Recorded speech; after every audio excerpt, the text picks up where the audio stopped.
Elshinta News and Talk.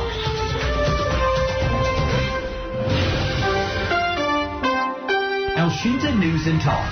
Pendengar, penyelenggaraan ibadah haji hampir selesai. Berbagai persoalan sempat mewarnai proses puncak haji di Mekah, seperti peristiwa di Musdalifah, Mina, dan Mina. Lalu apa catatan selama penyelenggaraan haji 2023 berlangsung? Kami temui Konsul Haji KJRI Mekah, Dr. Nasrullah Jasam.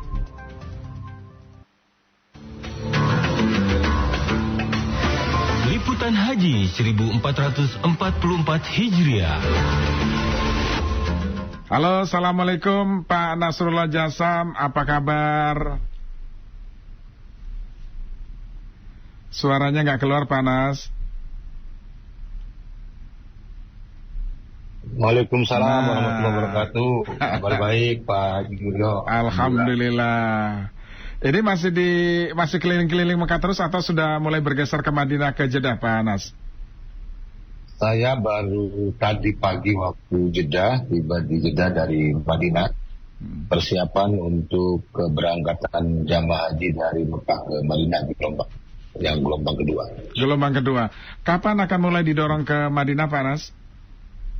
Insya Allah tanggal 10 Juli jamaah akan berangsur diberangkatkan dari Mekah menuju Madinah. Itu yang gelombang kedua, Pak Nas, ya? Ya, persis. Baik, sementara gelombang satu sudah sebagian sudah mulai pulang ke tanah air, Pak Nasrullah, ya? Betul, gelombang satu sudah mulai kembali ke tanah air, ya. Saya berlangsung dari airport Jeddah. Iya. Pak Nasrullah, kabarnya ada sesuatu yang istimewa tahun ini, haji tahun ini. Para jemaah haji juga senang semua, karena biasanya mereka dapat jatah air zam-zam 5 liter. Tahun ini dapat 10 liter. Betul, Pak Nas, ya?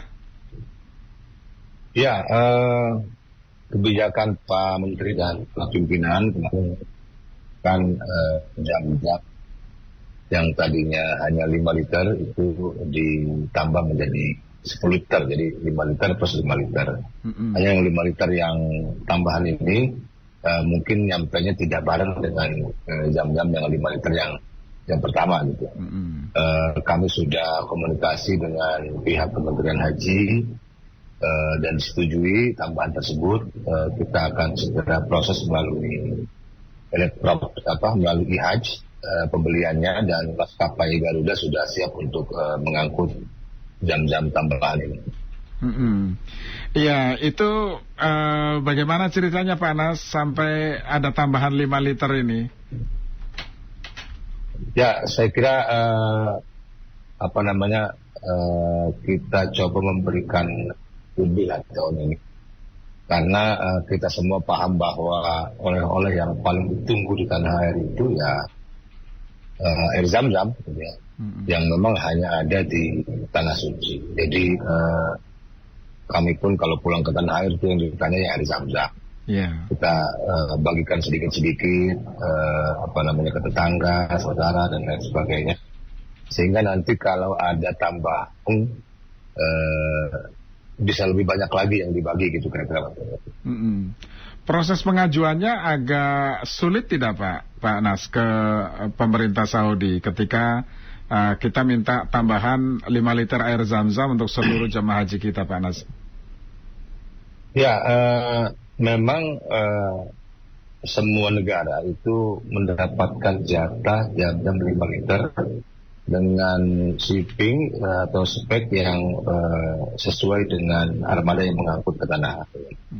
Jadi ada galonnya, kemudian setelah galon itu ada plastiknya yang tebal, kemudian setelah plastik itu juga ada kardusnya gitu ya. Dan belinya pun harus melalui IHAJ. Ya. Jadi disediakan 5 liter sesuai dengan jumlah kuota jamaah negara masing-masing. Nah, ini inisiatif dari Pak Menteri. Kemudian bagaimana pada tahun ini kita tambah, coba komunikasikan dengan pihak-pihak terkait di Arab Saudi agar jamaah bisa membawa lebih dari 5 liter, dan prosesnya memang cukup cepat sekali karena baru ada usulan tersebut beberapa hari yang lalu, dan kami terus langsung bergerak komunikasi dengan pihak Kementerian Haji, karena memang meskipun jam-jamnya banyak, tapi untuk membawa dalam jumlah besar itu kan harus ada muafaqah atau persetujuan dari Kementerian Haji. Karena yang kita bawa ini jam-jam jamaah yang memang ada ketentuan tersendiri dalam membeli dan mengangkutnya. Tidak seperti misalnya jam-jam tentu banyak di mana di toko ada, cuma kemasannya itu kan bukan kemasan untuk diangkut ke tanah air, tapi untuk konsumsi rumahan. Seperti saya misalnya tinggal Jeddah, saya bisa kapan saja beli zam-zam di mall, tapi kemasannya itu kemasan untuk konsumsi di rumah, bukan untuk dibawa ke tanah air. Nah, karena ini khusus untuk jamaah haji diangkut dengan pesawat, tentu ada ketentuan-ketentuan tadi melalui elektronik haji, kemudian kemasannya juga tersendiri, dan yang diberikan kewenangan itu pihak yang ditunjuk oleh pihak Kementerian Haji. Jadi ada vendornya, nanti kita pembayarannya pun itu tidak langsung ke yang bersangkutan, tetapi melalui IHAJ. Nanti IHAJ kemudian yang membayarkan ke vendor. Seperti itu Pak Haji. Iya, prosesnya tidak mudah juga ternyata Pak Nasrullah ya. Tidak mudah, betul, tidak mudah. Apakah negara lain juga memperoleh hal yang sama Pak Anas? Setahu kami bahwa negara lain itu tetap 5 liter, ya. Belum ada informasi yang meminta. Ini kan tambahan, ini kan inisiatif dari Pak Menteri. Iya. Kalau jatah yang sesungguhnya ya hanya 5 liter itu mungkin hubungan Pak Menteri Agama dengan Menteri Haji. Iya. Jadi untuk tahun ini ya, kita nggak tahu kalau tahun depan seperti apa. Iya, betul. Baik. Nah, kemudahan ini apa karena Pak Menteri kita sering ngomelin pihak-pihak Saudi, Mas Arief misalnya, yang kemarin viral di situ juga saya lihat ada Pak Nasrullah dalam beberapa pertemuan. Itu gimana ceritanya Pak Nas? Ya tentu kami sebagai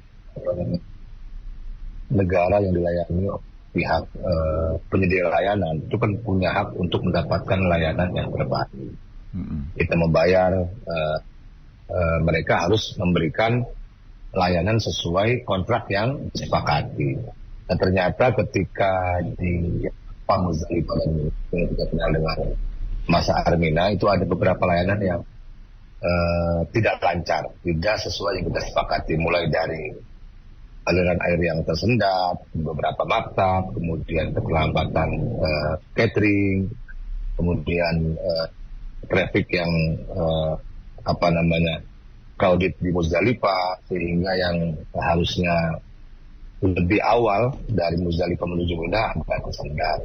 Begitu juga ketika di Mina ada maktab yang telat memberikan sarapan, kamar mandinya airnya tersendat, kapasitasnya padat gitu kan.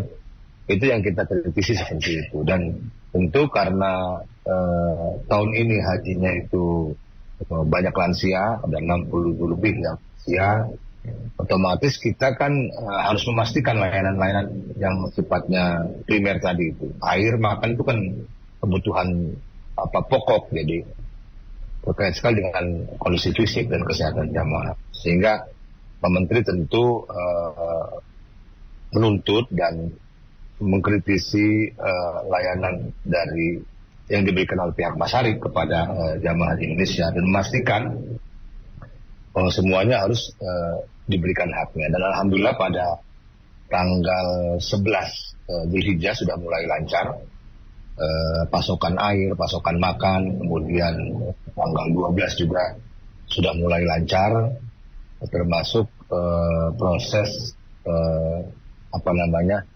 perjalanan dari Mina ke Mekah, ya, begitu dengan lepas Sani, ya. Dan perlu kami sampaikan bahwa di Arafah sih sebetulnya relatif lancar, maksudnya bahwa ada beberapa kendala ya. Dan ini juga terjadi di negara-negara ini. Jadi Malaysia misalnya juga menghadapi kendala yang sama soal air dan makan, ya. Karena ini kan layanan yang kalau satu tidak ada akan berefek kepada layanan yang lain. Contohnya dapurnya ada, bahannya ada, kopinya ada, tapi kalau air nggak ada kan nggak bisa makan juga. Dan itu dialami beberapa klub. Ini layanan-layanan yang mungkin juga tidak bisa dikendalikan oleh penyedia gitu. Tapi prinsipnya bahwa Pak Menteri sudah menyampaikan semuanya ke Menteri Haji, dan Pak Menteri Haji sangat terbuka sekali bahwa ini konteksnya untuk perbaikan di masa-masa yang akan datang. Dan beliau sangat respon dan buktinya juga memanggil pihak Basari sebagai pihak yang menyediakan layanan untuk konfirmasi peristiwa ini ya. Dan Pak Menteri Haji juga serius situasi ini ya. Sekali lagi juga terjadi jamaah yang lain ya. Bahkan haji khusus pun itu juga sama kurang lebih situasinya. Begitu Pak Yuri. Iya. Ya mungkin ini kaget kali kan baru haji pertama dengan kuota normal. Jadi 2020 tidak ada haji, 2020 tidak ada haji, 2002 hanya 48% atau 47%, tentu sangat longgar sekali. Setengah atau kurang dari setengah situasi normal ya.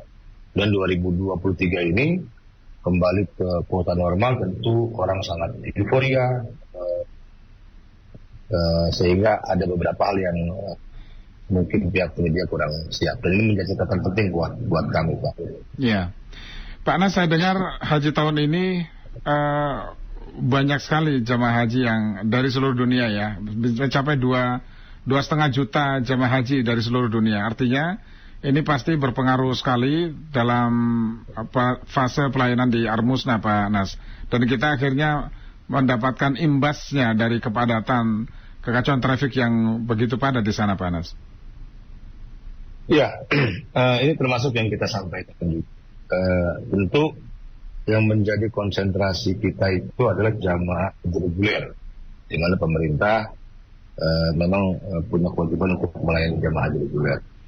Kalau untuk haji khusus tentu kita lebih kepada pengawasan, ya meskipun tentu kita juga harus memastikan betul layanan yang diberikan oleh penyedia itu sesuai dengan kontrak yang mereka sepakati.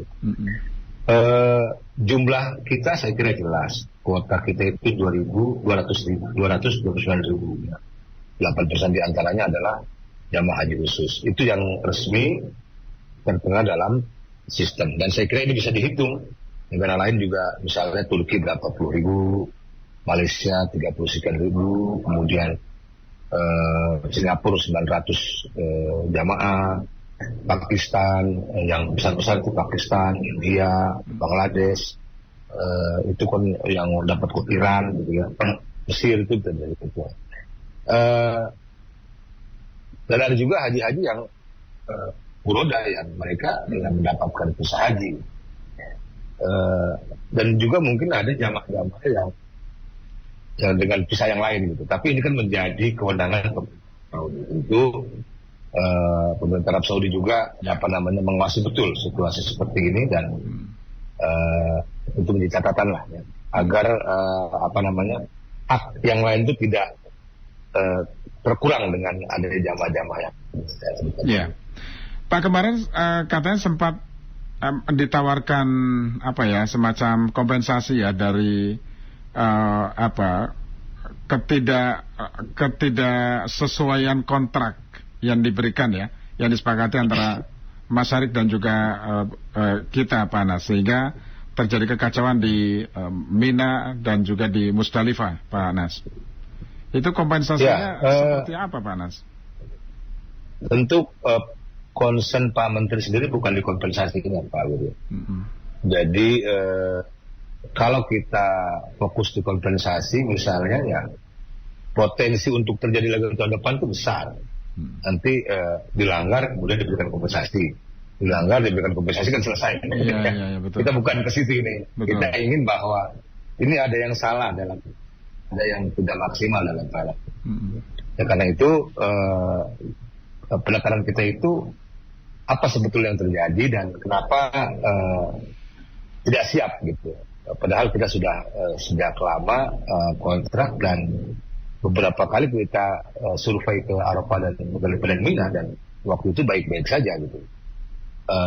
Ya memang waktu kita survei aliran air belum semuanya, tapi itu kan masih lama. Jadi kita saya pikir ini nanti mungkin menjelang operasional baru dialirkan airnya. Biasanya memang seperti itu ya Pak Anas ya? Iya, seperti itu. Jadi concern Pak Menteri sendiri bukan di kompensasinya. Kalau persoalan itu nanti ada, saya kira itu persoalan lain. Tapi penekanan kita itu kenapa bisa seperti ini, dan kita harus memastikan tidak terjadi lagi di tahun berikutnya. Itu yang menjadi concern kita. Karena kalau penekanan kita dikompensasi, khawatirnya nanti ke depan setiap ada prestasi dalam pelayanan itu selesai dengan diberikan kompensasi. Kita kan harus memastikan layanan kepada jamaah. Iya. Nah, Pak Anas, ternyata masih banyak jamaah yang mencoba peruntungan ya, maksudnya memasukkan air zam-zam, kemasan botol gitu ya, ke koper-koper itu masih ditemukan juga Pak Anas ya? Ya, masih Pak Rul. Jadi sebetulnya ini sudah kita antisipasi sebelum fase pemulangan. Jadi di awal-awal jamaah datang, sudah komunikasi dengan pihak maskapai Garuda dan Saudi ya, mengantisipasi soal potensi ini. Bahkan kami waktu itu minta pihak Garuda dan pihak Saudi untuk membuat video. Karena kalau bahasa video kan bisa dipahami oleh semua. Betul. Video yang menjelaskan tentang apa saja yang boleh dibawa dalam bagasi, berapa kilo beratnya, kemudian apa saja yang boleh dibawa dalam bentuk tas kabin dan seterusnya gitu. Dan yang harus menyampaikan itu pihak maskapai. Jadi kita ingin memberikan info kepada jamaah bahwa ini bukan aturan Kementerian Agama, tapi ini aturan maskapai yang berlaku seluruh dunia. Nah, kita membantu mensosialisasikan kepada seluruh jamaah bahwa inilah yang bahwa termasuk jatah jam-jam itu sudah ada jatahnya, akan diterima di tanah air, tidak perlu repot-repot kan. Itu sebetulnya cukup masif ya kepada jamaah ya, tapi lagi-lagi yang namanya usaha ya saya kira selalu saja ada ya. Penasaran ya Pak Nas ya? Penasaran. Dan apalagi cerita-cerita dulu ya. Ya, ada jamaah yang ceritanya itu menginspirasi jamaah yang lain. Saya alhamdulillah bisa meloloskan 2 botol. Memicu yang lain untuk mencoba. Toh kalaupun nanti ketahuan ya tinggal dikeluarkan saya selesai gitu kan begitu. Padahal itu kan kita konteksnya ingin mempercepat atau memperlancar proses kepulangan dan juga faktor keselamatan kan itu. Ya, jadi itu setiap tahun hampir tidak pernah hilang Pak Nas ya. Selalu ada saja cerita-cerita seperti itu. Oke, nah Pak Nas. Bahkan ada gimana Pak Nas? Jamaah yang membungkus botol zam-zam itu dengan kain ihram. Kemudian kopernya pun dilapis dengan kain ihram, baru kemudian diberikan cover koper ya. Jadi diyakini bahwa kalau dibungkus pakai kain ihram kelihatan kan. Udah kelihatan juga. Tetapi nggak apa-apa, bagian dari haji ya saya kira. Iya. Itu ada cerita nanti setelah pulang ke tanah air ya Pak Nas ya. Baik. Nah Pak Nas, tahun depan kuota sudah diberikan ya Pak Nas ya untuk jemaah haji kita ya Pak. Itu berapa? Tanggal 12 Dzulhijjah.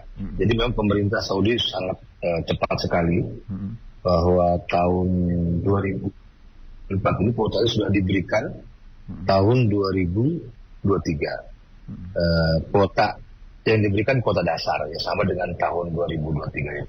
Kuota dasar itu artinya bisa berubah ya Pak? Ya kalau nanti dalam persiapan kita lancar, sekarang pemerintah Arab Saudi memberikan semacam reward bagi negara yang cepat melalui tahapan-tahapan yang diberikan oleh pemerintah Arab Saudi. Jadi sekarang sudah tahapan misalnya bulan ini pemberian kuota, bulan berikutnya persiapan rapat-rapat persiapan. Bulan berikutnya kontrak maskapai, bulan selanjutnya kontrak penyediaan di Mekah, Madinah, kontrak berikutnya bulan berikutnya kontrak catering, bulan berikutnya sudah mulai proses perpisahan. Bulan Syawal itu tanggal 20 sudah di close perpisahan. Jadi strict sekali. Jadi kita juga harus menyesuaikan nanti dengan tentu nanti pimpinan, Pak Menteri, Pak Dirjen juga akan komunikasi dengan pihak-pihak terkait di Indonesia bahwa ada kebijakan pemerintah Arab Saudi yang kita harus menyesuaikan. Jangan sampai nanti negara lain sudah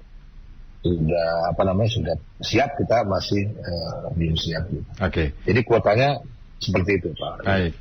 Pak Anas, kita sapa pendengar ya, Pak Nasrullah ya.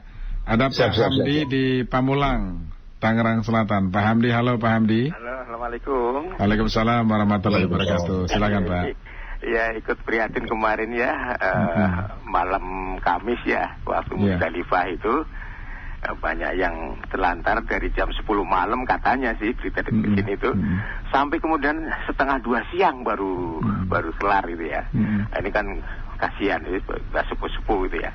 Ini permasalahannya tahun depan menurut saya itu perlulah dipikirkan lagi gitu ya.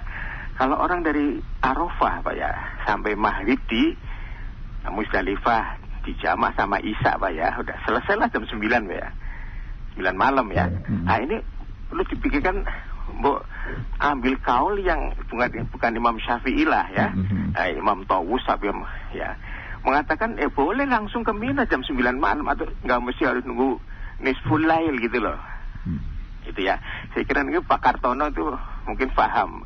Yang penting sudah Isya di situ, udah berhenti itu ya, dijamak maghrib dengan Isya jam 9 atau 10 malam ya, kita ambil kaul yang karena dasarnya kan banyak yang do'afa itu yang orang sepuh gitu kan ya, jadi bisa langsung ke Mina walaupun belum nisful lail ya.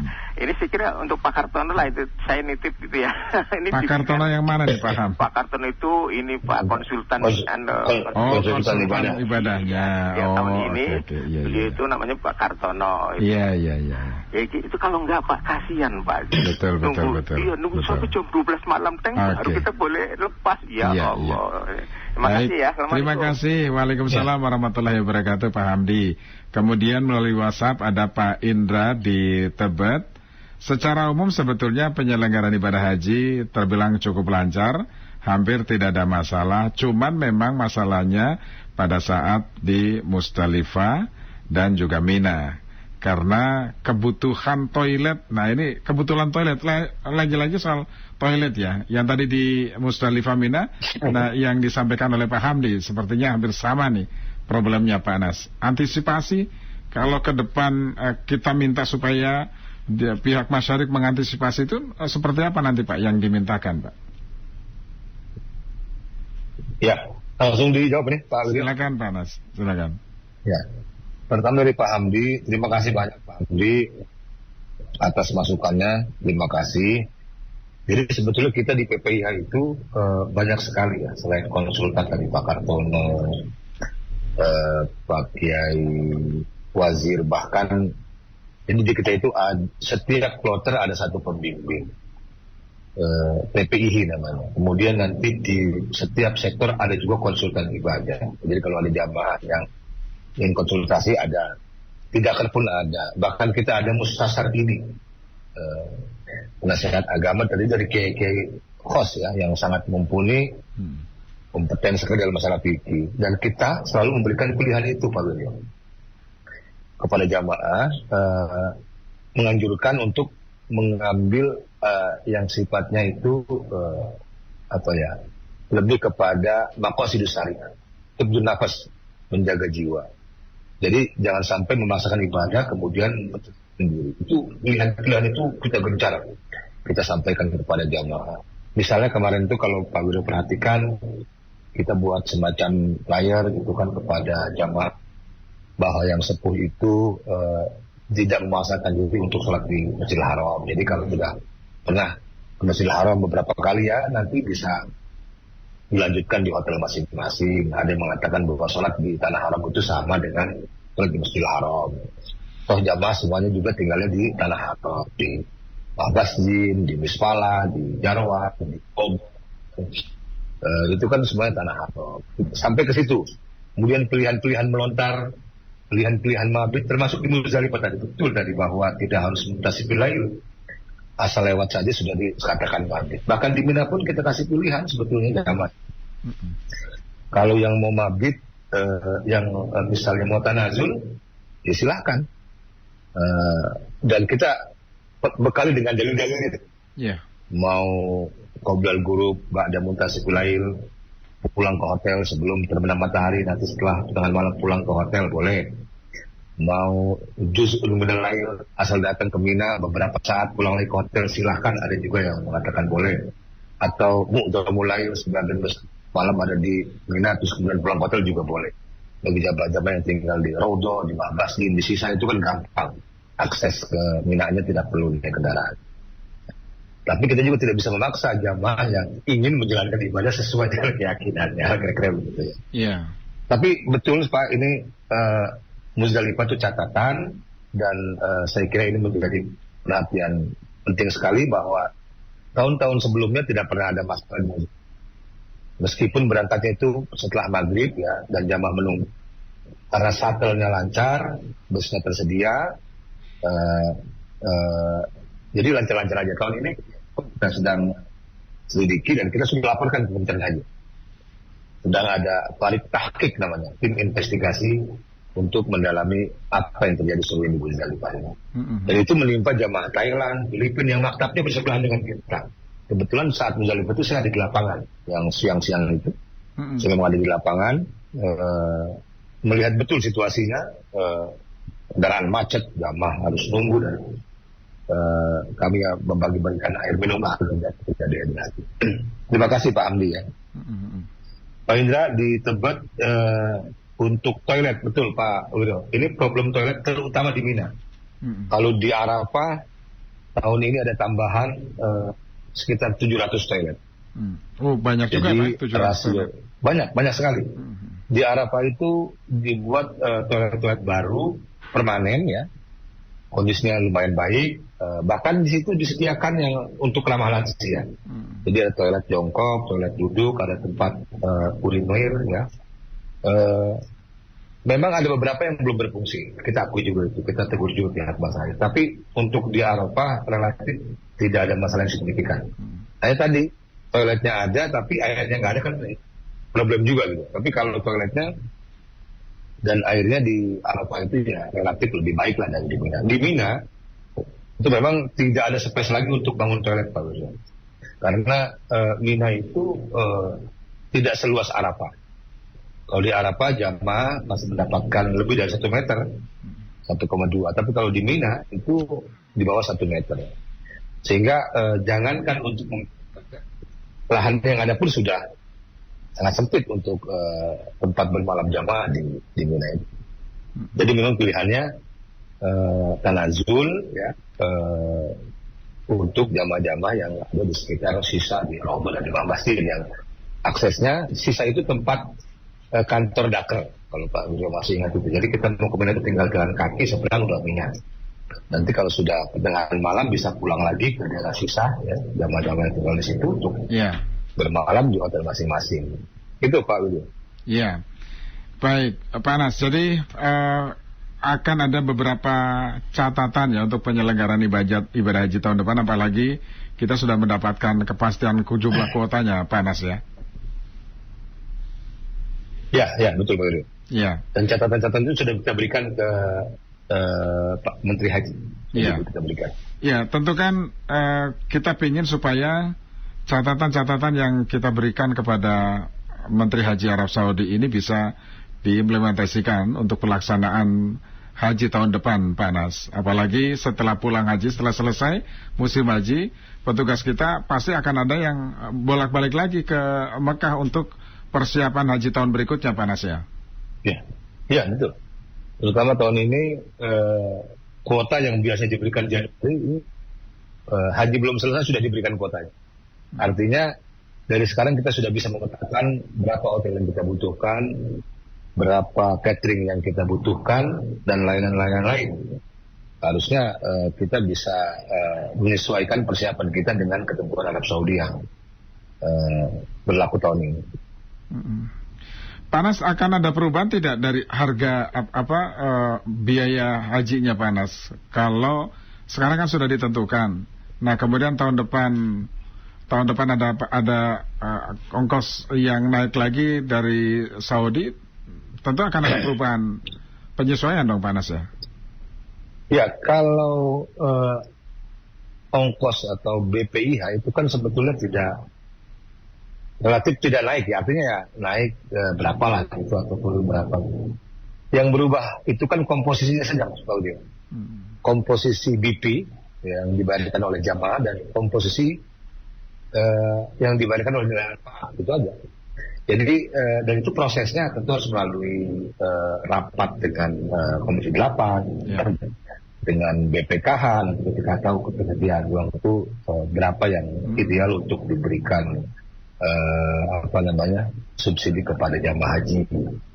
Tentu komponennya yang menyusun Kementerian Keuangan. Nanti berapa yang dibayarkan oleh jamaah, berapa yang dibayarkan oleh sebetulnya itu aja persoalannya di situ aja. Kalau biaya haji relatif hampir, bahkan tahun ini kalau kita lihat biaya masa itu kan turun signifikan, 1.000 rial, 4 juta ya biaya masairnya. Tahun sebelumnya itu 3.000, hampir 4.000, tahun ini cuma 2.975, 2.997. Jadi lebih murah. Jadi kalau itu proses yang saya kira harus dikomunikasikan dengan pihak-pihak terkait ya, Kementerian Agama, kemudian BPKH dan Komisi 8 tentu yang merepresentasikan jamaah. Baik. Pak Nas, terima kasih sudah bersama kami, Pak Nas. Mudah-mudahan sisa penyelenggaraan ini berjalan lancar semua, Pak Nas ya. Amin, amin. Mohon doa dari masyarakat Indonesia agar proses yang tersisa ini sampai dengan pemulangan terakhir berjalan. Baik. Terima kasih, Pak Nas. Sampai jumpa. Assalamualaikum. Waalaikumsalam warahmatullahi wabarakatuh. Pendengar demikian tadi Konsul Haji KJRI Mekah, Dr. Nasrullah Jasan.